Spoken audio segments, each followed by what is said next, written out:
Bax, buradan çıxıram, bu yoldan. O dığırı nə tər çıxım mən.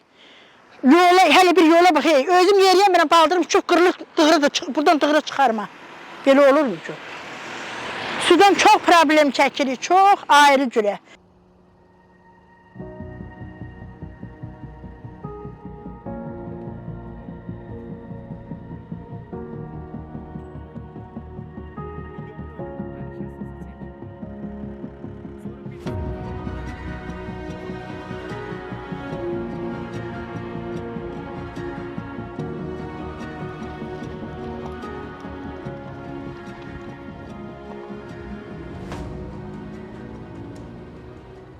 Birini bu buradan çəkib, birini aparım mənim öyümün ağrı yanından çəkib o da oradan.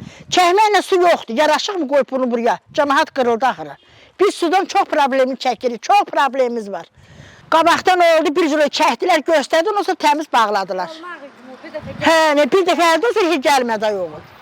Elə onunla da qaldı, ha, qıransı olmaq, nə var qıranda o da dursun, dəmir orada taxta. Yoxdur, xeyri. Qoca tamam susuz qalıram, öyümdə heç kim yox, tək yaşayıram ay bala. Buyurmağa bir şuağım yoxdur, get oradan bir aptal su get. Su yoxdur, büdürlüyə edirəm, baldıram da xəstədir. Su istəyirəm, su. Su yoxdur. Yanıram, toğ sağlayıram, sudan yanır. Toğam gətirim, özümə mi gətirim, yoxsa nə qarım mən? Heç, maşın zat gəlmir, bir cəhdabız işləyir, o da məktəbandır. Bizim xalq da onu başarmır, kartla da. Uşaqlar o gedir orada seko oynayır, ondan ötürüdür, heç şey yox. Kimin kartı var, bir adam, iki adam minir, qalan da boylanır, maşın tutur gedir.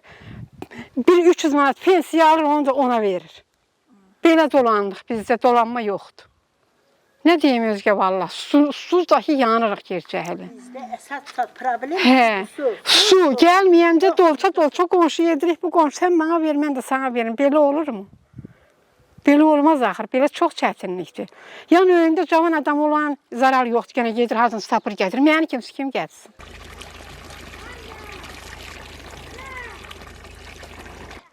Yayaq yeriyə bilmirik, dığırı əlimizdə əylənə, dirənə. Çəkə qaşa çıxırıq. Neçə reys aparım mən, özüm içim toğa cücüyə verim, mala qoyuna verim, öyümü silim, xorəyimi pişirim, paltarımı yuyum. Nə boyda su daşıyım mən? Qoyublar, vaxtında nəm suyu çəkdilər, hər yerə bir dənə qrant yeri açdılar. Bir-iki ay gəldi, ondan sonra bağlandı, biz su görmədik. Hər öz tərəfinə çəkdi, apardı, getdi, qaldı, bu yollar da beləcə. Sabah ertə qalxırsan, işin yox, gücün yox. Dığırı gəl buradan, bu uzun yollardan, bax bu xırrı yollardan, görün burada dığıra sürülür mü? Bunu çıxar, tapar, birini qoy, birini də gəl. Aha, gün də qızır. Bu olmasa təmiz qırılarıq.